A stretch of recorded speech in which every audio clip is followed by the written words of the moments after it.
우리 오늘 읽었던 아가서 7장 10절부터 13절까지 말씀을 통해서 주되심을 인정하자라고 하는 제목으로 하나님 말씀을 전하겠습니다. 저희가 지난 시간에 살펴봤던 내용은 어떤 내용이냐면요, 이제 술람미 여인이 솔로몬과 결혼을 하고 솔로몬이 타는 가마를 타고 솔로몬과 생활을 하고 있었는데 술람미 여인의 친구들이 술람미 여인을 쳐다보면서 하는 말이, 너 그 사람하고 같이 있는 게 너한테 안 어울린다.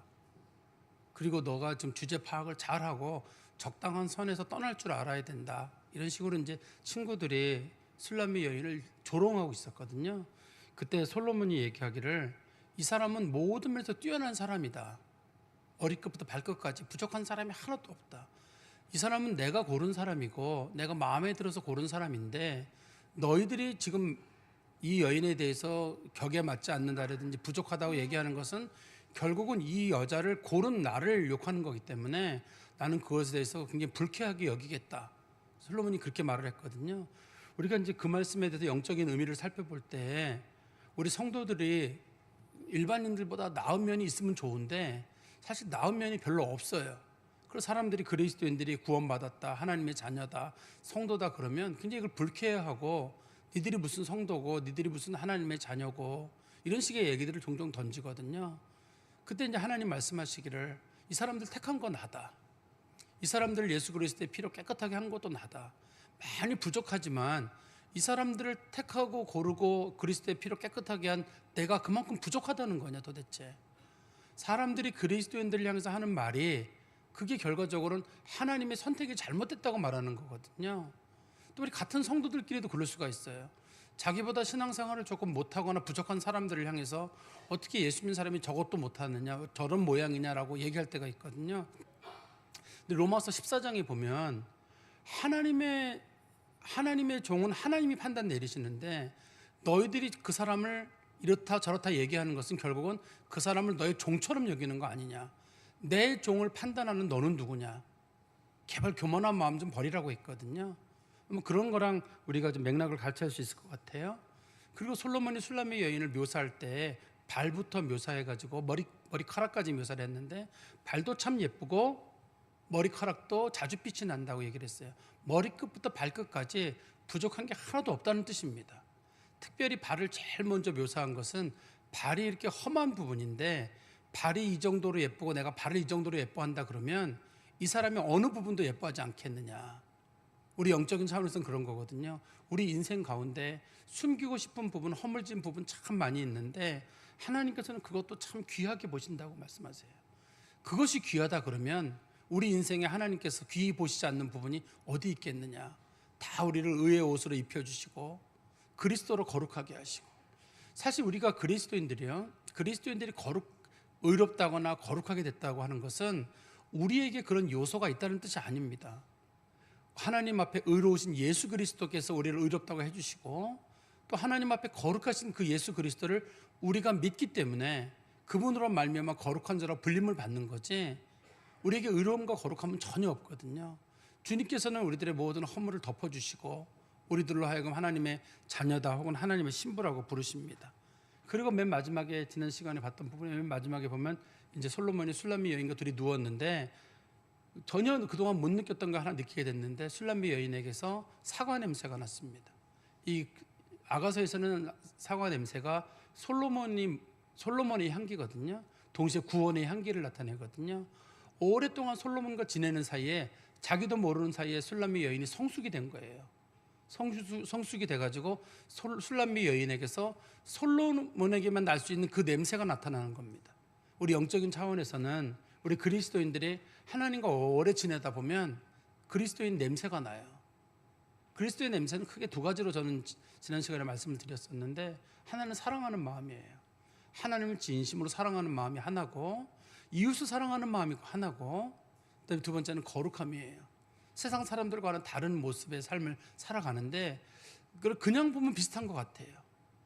그런데 그리스도인들이 들어가 보면 그리스도인들 마음속에 사랑하는 마음이 들어있고, 세상 사람들과는 다른 특별한 가치를 그리스도인들이 가지고 살아가는 모습을 우리가 볼 수 있는데, 지난 시간의 말씀이 거기까지 나와 있는 내용입니다.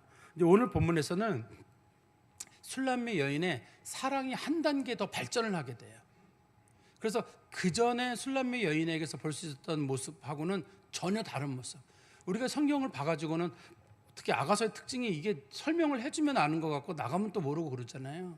그래도 여러분들 성경을 꼼꼼히 보다 보면은 조금씩 변해가는 모습을 보여요. 이렇게 성경적인 묘사 중에. 그래서 술람미 여인이 정말 다른 모습으로 변해가게 됩니다. 그 전에는 자기 중심이었거든요. 자기 중심이었어요. 모든 걸 다 자기 중심으로 봤었는데 이제는 자기 중심이 아니라 솔로몬 중심으로 세상을 바라보게 되고, 그 다음에 과거에는 솔로몬과 자기의 사랑에 대해서도 가지고 있는 관점이 내가 솔로몬이 하는 만큼 나도 너에게 해주겠다, 그런 거였는데 이제는 그런 걸 버리게 되고 다른 모습을 갖게 돼요. 그리고 세상을 바라볼 때 있어서도 자기가 뭘 했다라는 그런 생각보다는 하나님의 은혜로 왔다는 사실을 인정하게 됩니다. 그러니까 솔로몬이 자기를 사랑한 문제에 대해서도, 물론 처음에는 이 술람미 여인이 굉장히 고마웠거든요. 자기를 사랑해 준다는 사실이. 그렇지만 어느 정도 시간이 지난 다음에는 술람미 여인에게 문제가 생겼었어요. 사랑을 동등한 거로 받아들였어요. 그러니까 솔로몬과 자기가 동등한 사람이기 때문에 솔로몬에게도 자기도 자기 의견을 낼 수 있다 생각을 했는데, 오늘 본문의 말씀에 보면 술람미 여인의 그런 태도도 조금 바뀌는 게 볼 수가 있는데, 이거를 우리 한번 영적인 차원을 잘 보시면서 여러분들이 들어주셨으면 좋겠습니다. 7장 10절 말씀입니다. 나는 내 사랑하는 자에게 속하였도다. 그가 나를 사모하는구나. 그러니까 다시 보세요. 나는 내 사랑하는 자에게 속하였도다. 그가 나를 사모하는구나. 이 그가 나를 사모한다는 말을 어떻게 해석하느냐에 따라서 이 문장이 달라지는데요. 사모한다는 말은 그가 나를 간절히 원한다는 뜻이에요. 이 말이 그가 나를 간절히 원한다는 뜻인데, 이 말의 뜻이 간절히 원한다는 뜻이 내가 그를 사랑하니 그가 나를 간절히 원한다 이렇게 끝나는 게 아니라, 간절히 원한다는 말이 구약 성경에서는 그가 나를 지배한다는 말과 또 연결이 돼 있어요. 이게 이 말씀만 봐가지고는 알 수가 없는데, 조금 우리가 구약 성경에 나와 있는 말씀을 보면 그가 나를 사모한다 할 때 그 사모한다는 말이 사용된 성경 구절이 몇 개 있거든요. 그 말씀을 보면 그가 나를 사모한다는 말이 그가 나를 다스리기를 원한다 하는 말로 이 말씀이 이렇게 이해가 될 수 있습니다. 우리가 그 아가서를 한번 보세요. 아가서 2장 16절 말씀 한번 보세요. 아가서 2장 16절에 보시면 내 사랑하는 자는 내게 속하였고 나는 그에게 속하였도다, 이런 표현 있죠. 내 사랑하는 자는 내게 속하였고 나는 그에게 속하였도다. 이 중심이 누구냐면 내가 중심이에요.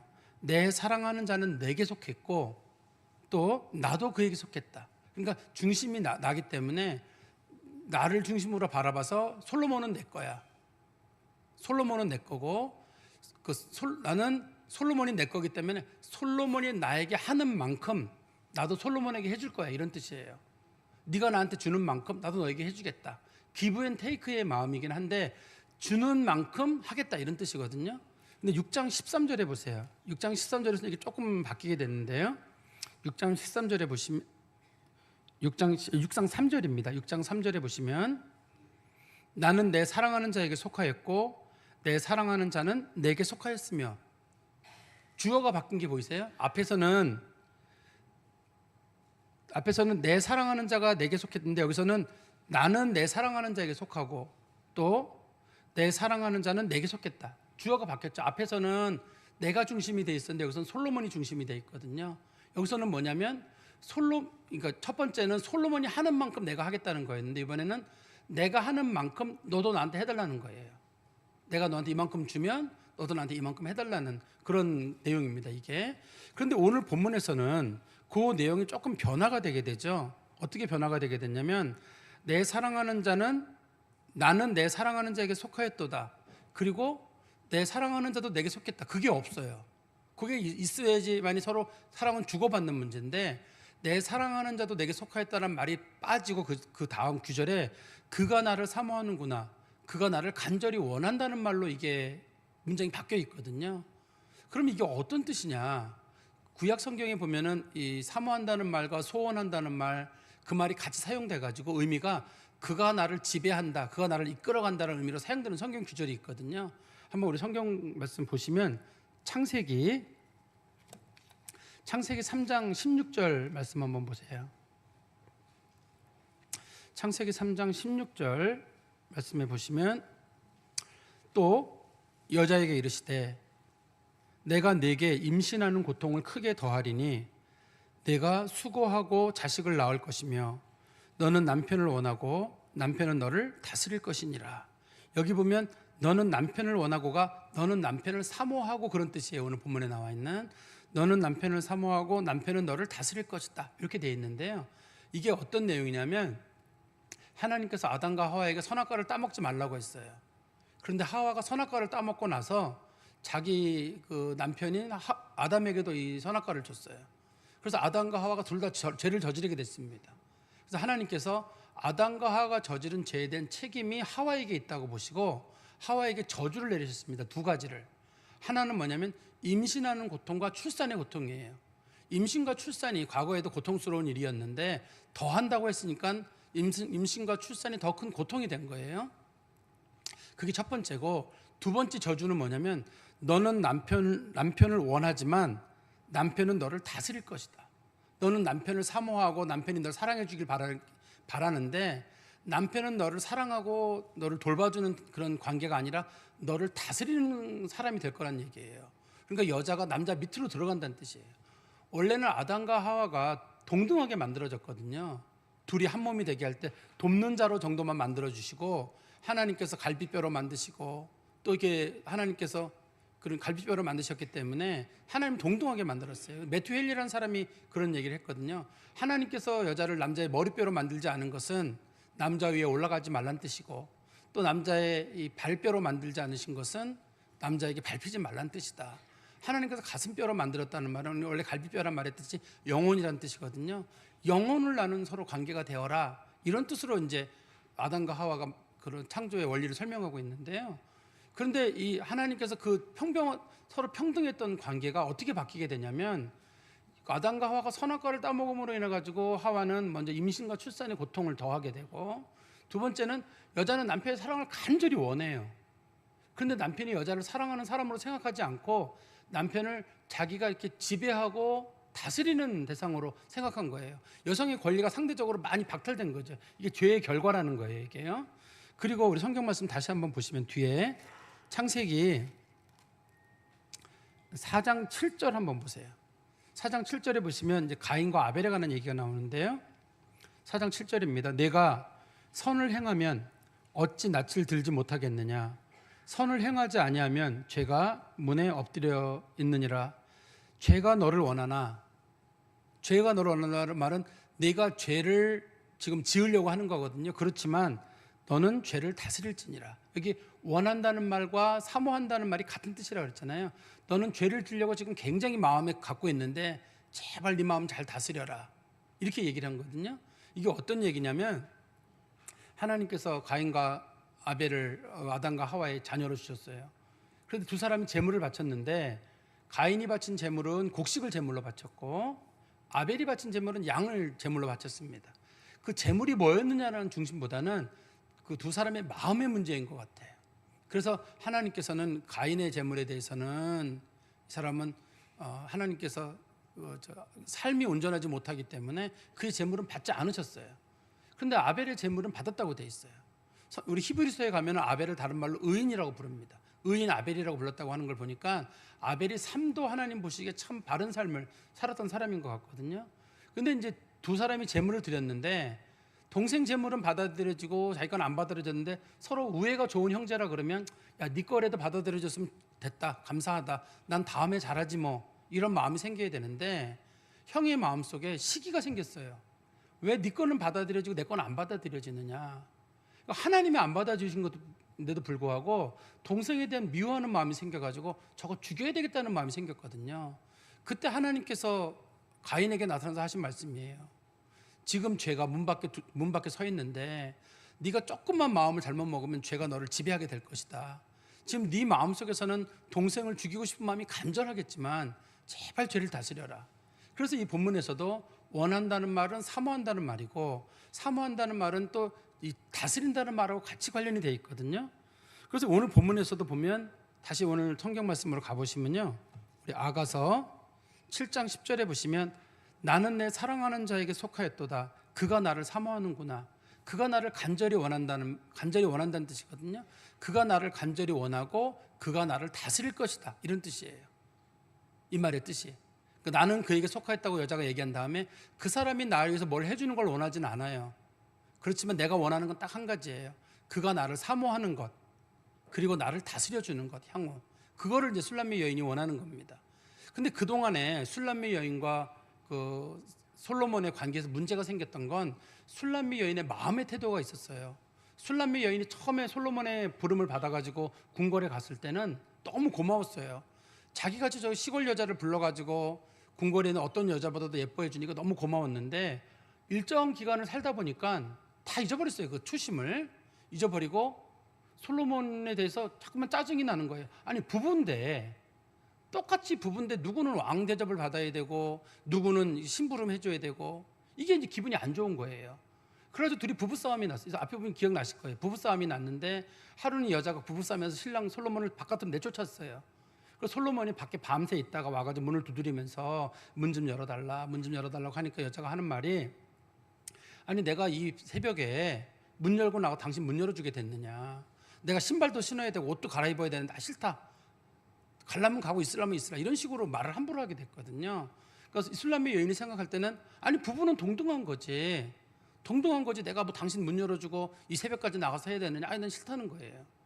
그런 마음이 이 여인에게 생기면서부터 솔로몬과 술람미 여인의 관계가 문제 생긴 거거든요. 그런데 이 여자가 성숙해지면서 태도가 바뀐 거예요.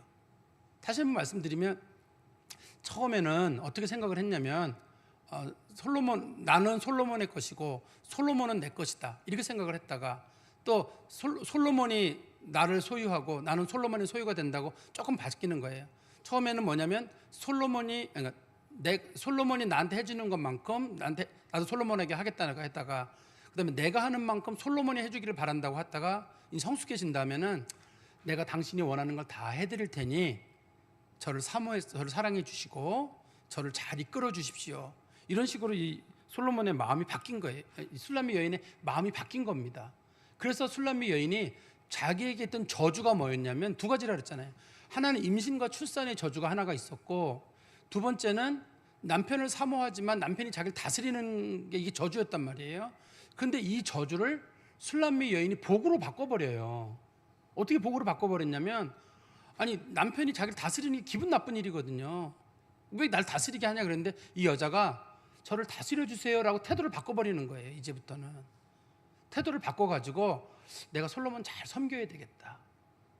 제가 예를 하나 드리면 좀 이해가 될 것 같은데, 이제 부부가 신앙생활 같이 살다 보면 어느 날 특히 우리나라 가정 같은 경우는 제 나이 또래 분들일 거예요. 젊은 분들은 좀 안 그러실 것 같고, 제 나이 또래 분들은 우리는 손에 물 하나 안 붙이고 살고 있잖아요. 우리가 무슨 설거지를 합니까? 빨래를 합니까? 밥을 합니까? 다 아내가 챙겨주고, 일 갔다 와도 아내가 챙기고, 일 갔다 와도 설거지하고 다 하고 애들 돌보고. 그래서 여자 입장에서 생각이 들기를, 아니 내가 수십 년 살았는데 저 사람 밥 해주러 내가 결혼한 거냐. 내가 네 밥 해주러 결혼한 거냐. 내가 네 빨래 해줄 일 있느냐. 애들도 낳고 애들도 내가 돌보고. 정말 얘 여자가 돼가지고 당신은 뭐냐 말이야. 내가 이거 여자가 돼가지고 이 가부장적 사회에서 내가 이거 못 살겠단 말이야. 그러니까 막 화가 나가지고 막 화를 낼 수 있잖아요.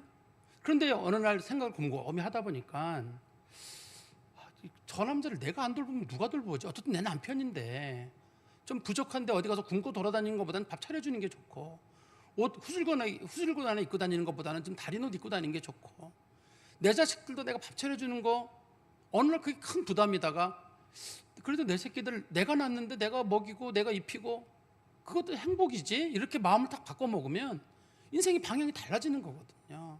남자도 마찬가지예요. 어느 날 내가 뭐 아내를 돌보고 가족들을 돈 벌고 회사에 나가 사람들에게 스트레스를 막 받고 그러다가도 내가 이렇게 벌어서 내가 우리 식구들 먹여 살린다 그러면 이건 가장으로서 행복이다.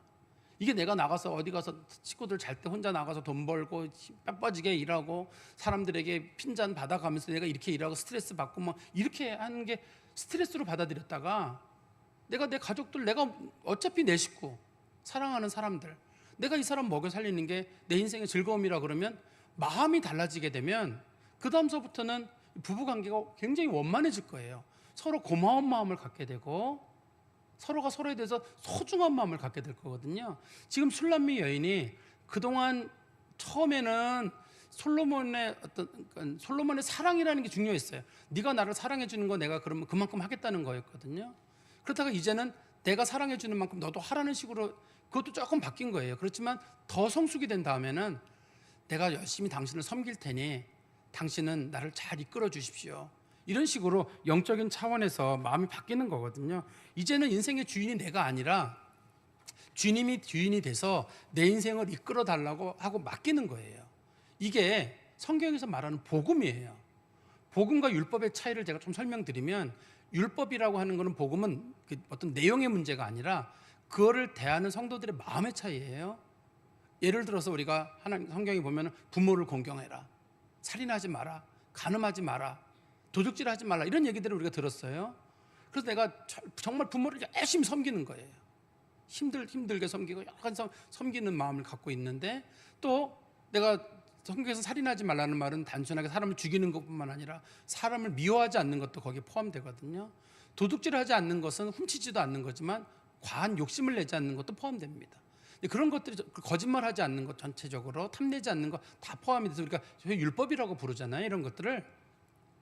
그런데 이게 복음이 되는 건 어떻게 복음이 되냐면, 그리스도께서 나를 사랑하신다는 사실을 알고 내가 하나님의 사랑을 받았다는 걸 다 깨달은 다음에 그 다음서부터 세상을 보는 눈이 달라지게 돼요. 내가 부모한테 받은 거에 비하면 내가 하는 게 아무것도 아니에요. 어떤 날 내가 되게 많이 해주는 것 같잖아요. 근데 그렇지 않아요.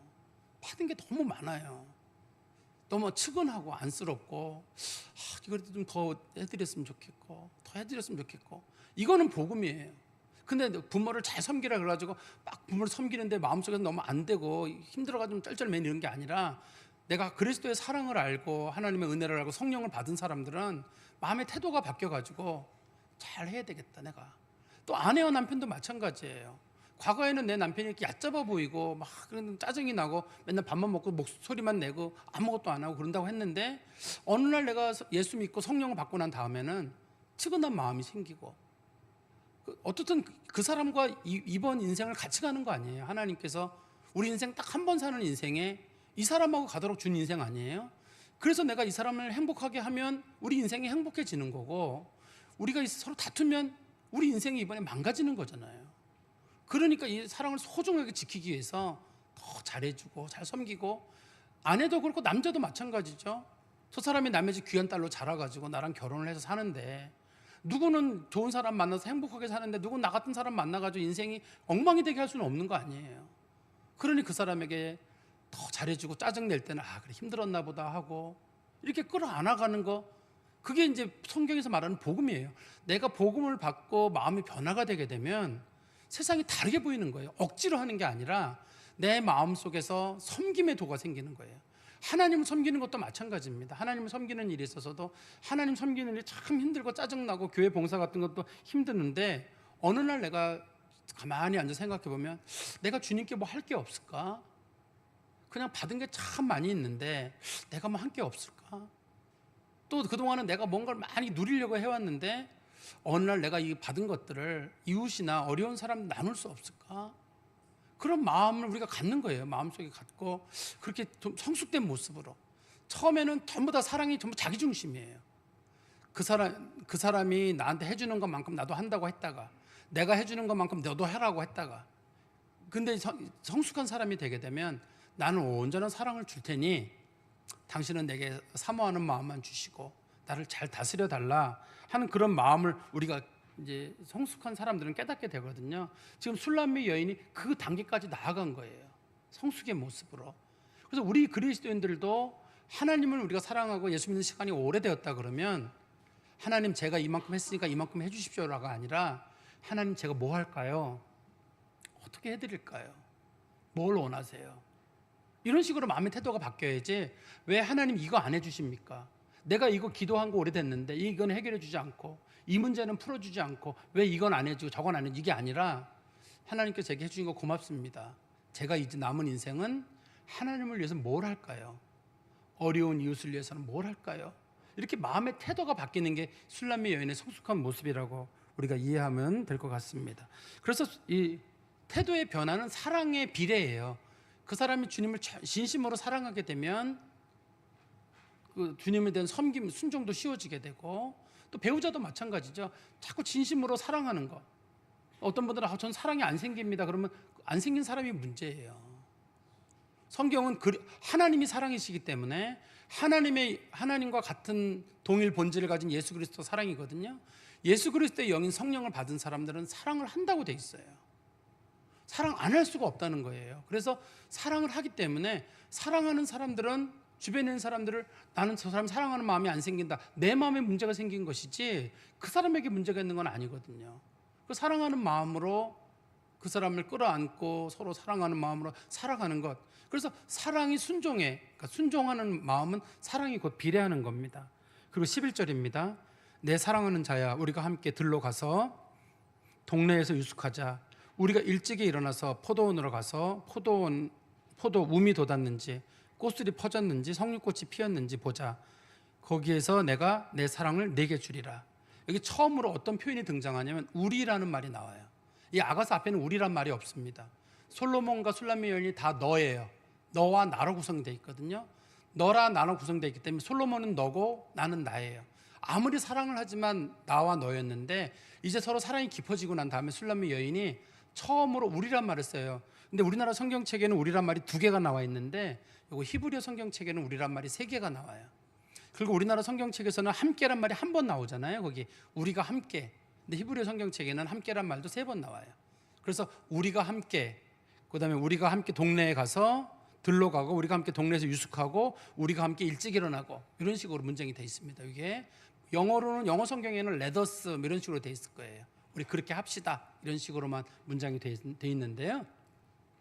이 술람미 여인의 태도가 바뀌면서 두 사람이 한 사람이라는 생각이 드는 거예요. 이제는 어떤 걸 바라보는 시선이 달라진 겁니다. 부부도 마찬가지일 거예요. 부부도 마찬가지로 처음에는 서로 결혼해가지고는 니네 엄마, 우리 엄마, 니네 아버지, 우리 아버지, 네 부모, 우리 부모 이러다가 세월이 많이 지난 다음에 우리 부모님이에요. 다. 사랑이 깊어진 사람들은 다 우리 부모 아니에요. 어차피 그쪽 부모도 내가 돌봐야 되고 이쪽 부모도 내가 돌봐야 되고 어차피 우리이기 때문에 우리 자식이지 이게 남의 자식, 네 자식 내 자식 하게 됐나요? 말 안 들을 때는 네 자식이고 말 잘 들을 때는 내 자식이잖아요. 보통 경우.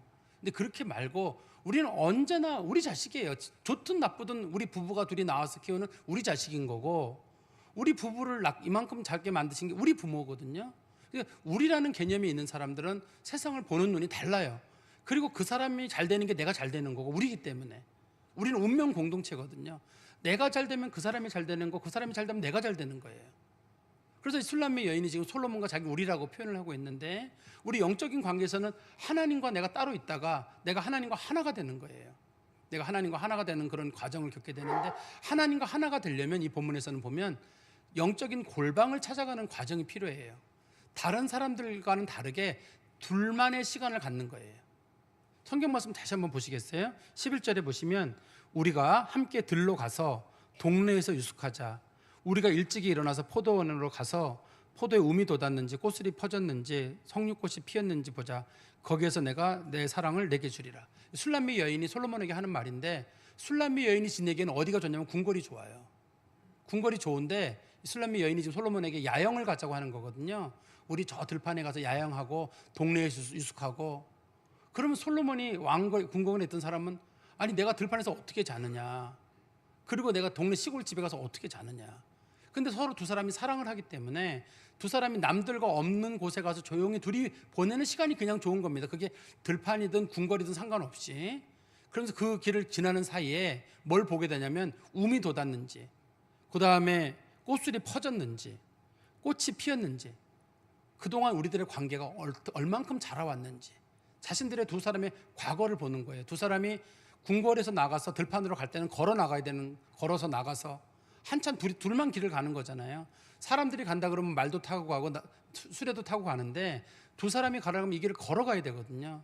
둘이 이 길을 쭉 걸어가면서 떠올리는 거예요. 우리 옛날에 만났던 날들, 그새 우리가 자라면서 성숙했던 날들, 지금처럼 꽃이 피어가는 그런 날들, 우리가 그런 날들이 참 많았지. 이렇게 영적으로 자기 자신을 돌아보는 시간이 있어야 되는데 이게 영적인 골방이에요. 이 영적인 골방은 장소 개념이 아니라 사람들과는 약간 거리를 두고 하나님과 관계를 갖는 시간이기 때문에 특별히 이 성도들에게는 꼭 필요한 시간입니다. 그래서 그 자리에 앉아가지고 하나님 앞에 자기 자신을 살펴보는 거예요. 내가 그동안 하나님의 은혜로 어떻게 살아왔는지, 하나님이 내게 어떻게 은혜를 베푸셨는지, 그동안 은혜가 없는 것 같아서 원망이 많았는데 생각해보면 받은 게 더 많아요. 우리가 하나님 막 원망하지만 어느 날 곰곰이 생각해 보시면 한 5가지 정도는 못 받았을 것 같고 95가지 정도는 받았을 것 같아요. 우리가 불행하다고 말하시는 분들도 보면 전 이게 불행하고 이게 불행하고 그러면 또 얘기해봐. 이것도 불행하고 또 얘기해봐. 하다 보면 별게 없어요. 따지고 보면 불행이 100가지인 사람은 없어요. 불행이 한 5가지 정도 있는 사람은 있어요. 그런데 불행이 100가지인 사람은 없고 나머지 95는 우리가 보통 사람이 누리는 걸 우리도 같이 누리고 가고 있거든요. 근데 술람의 여인이 이 영적인 성숙 단계를 지나가면서 그 솔로몬과 특별한 개인적인 시간을 가지면서 은혜를 깨닫게 되는 거예요. 그리고 맨 마지막 13절입니다. 합 한 채가 향기를 뿜어내고 우리의 문 앞에는 여러 가지 귀한 열매가 새것 묵은 것으로 마련되었구나. 내가 내 사랑하는 자 너를 위하여 쌓아둔 것이로다. 이 둘이 가는 길에 술람의 여인이 솔로몬이 준비한 음식들입니다. 이게. 근데 2가지는 음식이고 1가지는 음식이 아니라 합환채라고 성경에 언급된 거예요. 이 합환채는 어디 나오냐면 창세기 30장에 나오는데요. 그 야곱에게 부인이 4명이 있었잖아요. 실제 부인이 2명이고 첩이 2이 있었는데 레아는 남편에게 사랑은 크게 못 받았지만 자식이 여럿이 있었어요. 근데 라헬은 자식은 사랑은 받았는데 자식이 특별히 없었어요. 그런데 하루는 이게 레아가 자신감 있는 게 뭐냐면 아기 잘 낳는 게 자기 자랑이에요. 근데 언제부턴가는 자식이 안 생기는 거예요. 그리고 또 남편이 자기랑은 안 자. 꼭 라헬하고만 자는 거예요. 근데 하루는 우연히 자기 아들 루우벤이 들판에 나갔다가 합한채라고 하는데 이게 합한채가 어떤 뿌리가 달린 그런 좀 식물이거든요. 위에는 토마토가 노란색 토마토 같은 게 열리고 먹을 수 있는 음식입니다. 이게. 근데 요거 합한채가 일종의 그 부부 관계를 증진시키는 최음제 같은 거예요. 이게 옛날 사람들이 최음제여 가지고 이것을 먹으면 사람들이 약간 흥분되는 뭐 그런 성분이 있나 봐요. 여기에요. 근데 그거를 루벤이 주워가지고 자기 엄마를 갖다 줬어요. 그랬더니 엄마가 이걸 가지고 레아가 이걸 라헬에게 가져가니까 레아가 그거 나한테 팔아라. 못 판다 그랬더니만 내가 내 남편 하루 빌려줄 테니까 그럼 하루 그걸 팔아라. 그래가지고 레아가 남편 이제 그날 남편이 그 야곱이 일하고 돌아올 때 야곱에게 오늘은 라헬 방으로 가지 말고 내 방으로 와라. 그랬더니만 왜 그러냐 라헬 방으로 간다 그랬더니만 오늘은 내가 합한채 주고 너 샀다. 그래가지고 이제 자고 나서 그때 이제 아들을 낳게 되거든요. 납달린가 뭐 누군가를 아마 낳게 될 거예요. 그런 아들을 낳게 되는 내용이 성경에 기록되어 있거든요. 이제 그런 것처럼 이 합한채라는 것이 부부관계 증진에 상당히 도움이 돼가지고 옛날 사람들이 큰 관심을 가지고 있었던 것 같아요. 그래서 이 술람미 여인이 부부관계에 도움이 되는 합한채를 하나 준비하고 두 번째는 과일을 준비했는데 과일이 2종류라 그랬는데 새것이란 말은 이제 막 딴 싱싱한 과일이에요. 그리고 묵은 거라는 거는 말린 과일들이에요. 싱싱한 과일들은 먹고 끝나는데 묵은 과일들은 오랫동안 두고 먹을 수 있는 거잖아요. 그걸 준비해 놓은 거예요. 그러니까 솔로몬과 관계 증진을 위해서 이 사람이 상당히 노력을 하는 겁니다. 옛날에는 이 여자는 솔로몬이 주는 것만 받아 먹었어요. 솔로몬이 뭐 주지 않느냐, 솔로몬이 뭐 보석 주지 않느냐, 다 솔로몬에 달라고만 했는데 이제부터는 내가 솔로몬과 관계를 많은 걸 합한채도 준비하고 그다음에 과일도 준비하고 말린 것도 준비하고 다 자기가 준비하는 거예요. 자기가 성숙되고 변화가 되니까 내가 이만큼의 수고를 해야 되겠다는 생각을 가진 거예요. 우리도 왜 그런 경우 있잖아요. 어떤 분들이 결혼했다. 결혼하면 끝이 아니라 결혼하고도 그 결혼 관계를 잘 유지하려면 서로 수고하는 마음이 있어야 되거든요. 서로의 배려하는 마음이 있고 남자도 있고 여자도 배려하는 마음이 있어야 되는데요. 이 영적인 차원에서는 우리가 이렇게 이해할 수 있을 거예요. 그동안 이 술람미 여인은 주로 뭘 달라고만 해왔었거든요. 근데 이제는 자기가 줄 수 있는 것처럼 우리 그리스도인들도 신앙의 그 낮은 단계에서는 하나님 앞에 맨날 달라고만 그래요. 하나님 이거 주세요, 저거 주세요, 저거 주세요. 자꾸만 달라고만 얘기하고 이거 안 주는 경우는 나 교회 안 나옵니다. 나 이거 안 주면 하나님 인정 안 합니다. 하나님 원망하는 게 다반사예요. 그렇지만 자기가 하나님에 대한 사랑을 깊이 깨닫고 난 다음부터는 제가 아까도 처음에부터 말씀드린 대로 하나님 제가 어떻게 섬길까요? 하나님 무엇을 원하십니까? 제 인생의 어떤 부분을 하나님께 드릴까요? 인생의 남은 부분도 우리가 하나님께 드려야 되잖아요. 그동안 받은 은혜가 고마워가지고 하나님 고맙습니다. 고마운 건 좋아요. 그런데 이제 우리는 하나님을 위해서 뭘 해야 되나요 도대체? 하나님을 사랑하는 마음도 있어야 되고 이웃을 사랑하는 마음도 있고 하나님의 눈과 하나님의 마음이 가는 곳에 우리가 가야 되는 거 아니겠어요? 그냥 하나님 고맙습니다. 여기서 끝나면은 어린애 아니에요? 우리가 성숙한 성인이 되면 부모님이 고마우면 부모님께 용돈도 드리고 부모도 모시고 우리가 부모님하고 이렇게 얘기 나누고 그런 시간도 보내잖아요. 그냥 고맙습니다 하고 입 싹 닦아버리지 않잖아요. 자녀들도.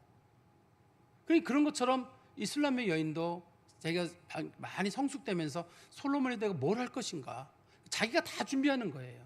서로 관계 증진을 해서 이 여자의 마음속에 변화와 성숙이 지금 나타난 거거든요. 우리 그리스도인들의 마음속에도 변화와 성숙이 나타나가지고 옛날에 내가 가졌던 그 처음에 내 마음의 그런 상태보다는 훨씬 발전된 모습으로 우리가 변화가 돼야 됩니다. 제가 말씀의 결론을 맺으면 이 술람의 여인은 그동안 어떤 마음의 자세를 가지고 있었냐면 그동안 자기 중심이었어요.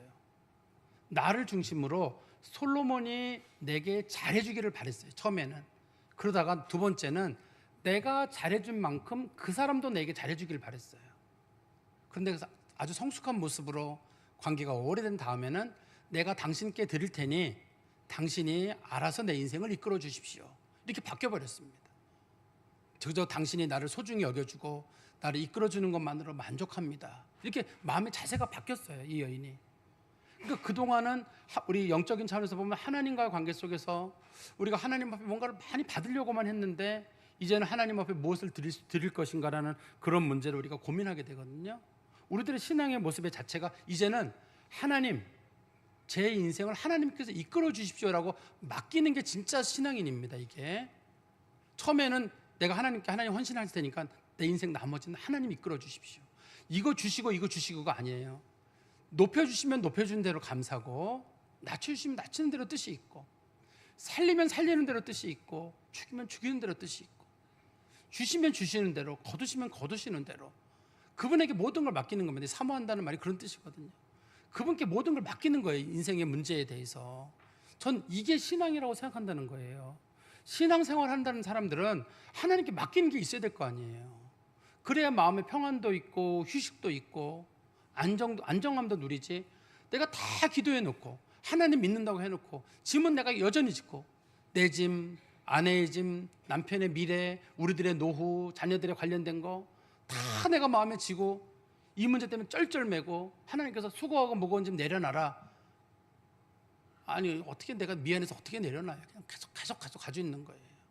내려놓고 내게 맡겨라. 내게 맡기면 내가 해결해 줄 테니까 내게 맡겨라.